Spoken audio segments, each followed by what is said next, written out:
What's up, y'all? You're watching Union Minded. I'm your host, Eric, and today we are going to discuss some updates on the UAW, and also More Perfect Union released a survey that they caught on a business channel that was discussing public support for the striking workers. And we're going to talk about that because one of their business voices on TV was shocked to chagrin on what the public feels about the striking auto workers. But that's because they're not paying attention.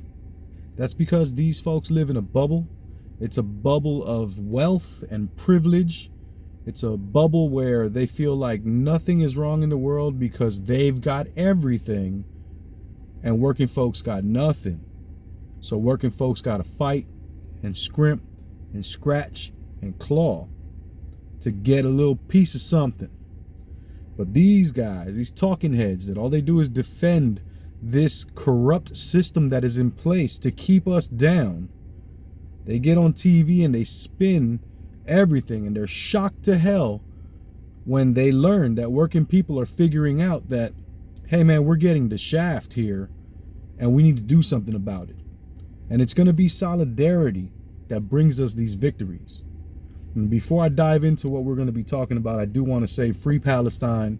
Free Palestine, free Palestine. Apartheid anywhere is not something that we should tolerate or abide by. Apartheid is wrong. It's always been wrong. Genocide is wrong. It's always been wrong. Bullying is wrong. It's always been wrong. It ain't never been right.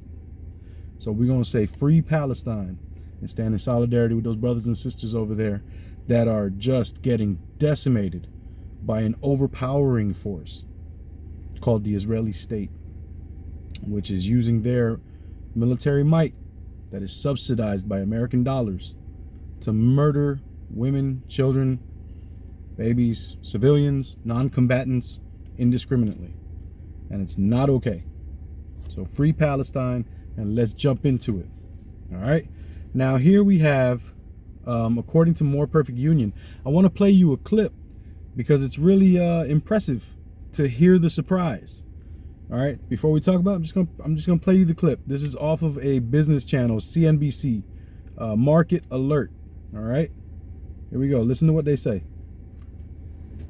I mean, where they got it? AP's got a piece this morning on public approval of either the automakers or the unions. You want to know percentage that favor the automakers? Oh my! It's like 6%, 9%, something below 10. I was shocked at that. I thought that perhaps there would be people who say, you know what, I have a F-150, I love it, and they do a great job, and the workers are being greedy. And no, the workers win. That kind of brings us all. He actually had the nerve to say that he thought people would be like, I own an F-150. I love my car. They do a great job. These workers are being greedy sons of bitches. These greedy workers, they just want what's not theirs. Surprise, surprise, Dodo Bird. Wrong. You couldn't be more incredibly wrong. How dare you? First off, most of those workers probably can't even afford an F-150. The ones that are building it. You know how frustrating it has to be to put your hands on something and build something and know you can't afford it? Or to go to work somewhere and twist your wrenches somewhere, working for a living somewhere dirty and getting sweaty and aches and pains and injuries and all that, and you can't live in the town where you're working? These are things that these people that live in ivory towers don't even think about. They don't even think about it. To be shocked and say that, oh man, I really thought the American people were with the scumbag CEOs that gave themselves a 40% raise and decided the workers didn't deserve anything. And keep in mind, in 2008, when the market crashed, the auto workers took a pay cut. They took a pay cut to save the auto industry. Remember that? They were selling it to them. Take the pay cut now. When things get better, we'll pay you back. But they didn't. They did something else back, but it wasn't to them. They did stock buybacks. So they had the word back in there, but it was a stock buyback. So that lets you know these guys are nuts with what they be thinking. The CEO of Ford made $21 million last year. That was 281 times what the typical employee made. You know, the people who actually build the cars. But go on. Tell me about the workers being greedy. These guys they're rich. So what has happened during the UAW strike? What's the update? Well, the update is they walked out of another plant. And right now I'm scrolling up to give you the name of that plant, because it was a Ford plant where Ford came to them with a lowball offer. Here you go. Ford is lowballing the UAW, so the union launched a surprise strike at one of the company's most profitable plants. Nearly 50% of Ford's profits are made there, and 8,700 workers just walked out. Workers have the power. I love what the UAW is doing. I love how they're fighting. I think their president, Shawn Fain, is doing an excellent job showing what working people need to do in order to secure an appropriate slice of pie from the profits that they create. Because CEOs do not create profits. CEOs do not work harder than working people.